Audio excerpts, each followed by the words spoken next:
یہ اللہ کی تلوار ہے. اور حضرت خالد بن ولید کہتے ہیں میرے پورے جسم پر ایک بالشت بھی جگہ باقی نہیں جہاں تیر یا نیزہ نہ لگاؤ. ایک بالشت جگہ بھی باقی نہیں, ہر جگہ لگا, لیکن شہادت نہیں ہوئی. کسی جنگ میں آپ کو کوئی شہید نہیں کر سکا. وہ طبعی موت ان کا انتقال ہوا اپنے بستر پر, حضرت خالد بن ولید. اس کی وجہ مفسرین یہ بتاتے ہیں اگر کوئی ان کو میدان جنگ میں مار دیتا, شہید کرتا, تو پھر دنیا یہ کہتی کہ اللہ کی تلوار ٹوٹ گئی. سیف اللہ ہے نا اللہ کی تلوار. ان کے بارے میں بات کر رہا ہوں جس نے 125 جنگیں لڑی. وہ کیسا بطل جلیل اور بہادر عظیم, اور دشمنوں کے ناکوں تلے چنے چبوا دے, بہت مشہور جرنیل. ایک جنگ میں حالت ایسی آ گئی کہ کفار سر پہ سوار تھے, کسی نے تلوار ماری تو آپ کا امامہ کھل کر نیچے گر گیا, امامہ گر گیا. اور ادھر خالد بن ولید کے سر پر ایک کافر کھڑا ہے تلوار لے کر, اور جنگ کے جوہر جاننے والا تو مقابلہ کرتا, کپڑے چھوڑ دیتا. ارے میاں کبھی ہاتھ کٹ رہا ہے, کبھی جبہ پھٹ رہا ہے, یہ تھوڑی نہ دیکھا جاتا ہے جنگ کے میدان. خالد بن ولید نے مشرکین کو اٹھائے ہوئے تلواروں کی طرف نہیں دیکھا, وہ امامہ اٹھانے کے لیے بھاگے, دوڑے اور جا کر کے اٹھایا. ارے یہاں اس وقت تک تو گردن پہ تلواریں چل جاتی, ٹکڑے کر دیتے, کئی لوگ سوار تھے سر پر.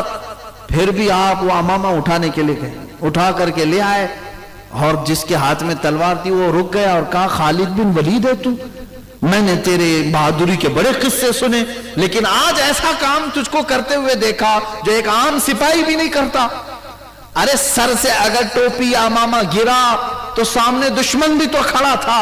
خالد بن ولید نے جواب کیا دیا, اے ظالموں تمہیں پتہ نہیں یہ عام ٹوپی نہیں ہے, یہ عام امامہ نہیں ہے. اس امامے میں میں نے اپنے رسول پاک کے 3 موئے مبارک رکھے ہیں.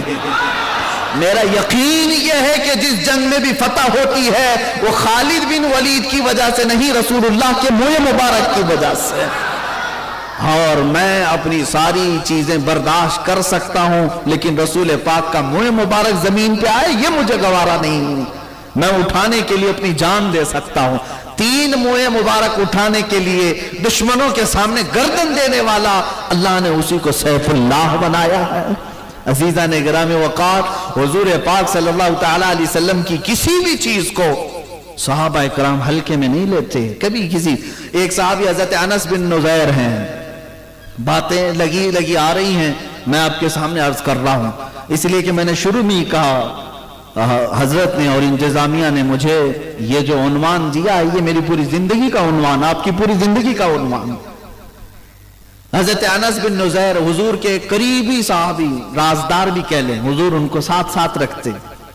قباء کی مسجد میں نماز پڑھ کر کے حضور نکلے تھے, ایک خط آیا, کوئی قاصد خط لے کر کے آیا, مکہ والے جنگ کی تیاری کر رہے ہیں اور اس میں سب پوائنٹ لکھے ہوئے تھے.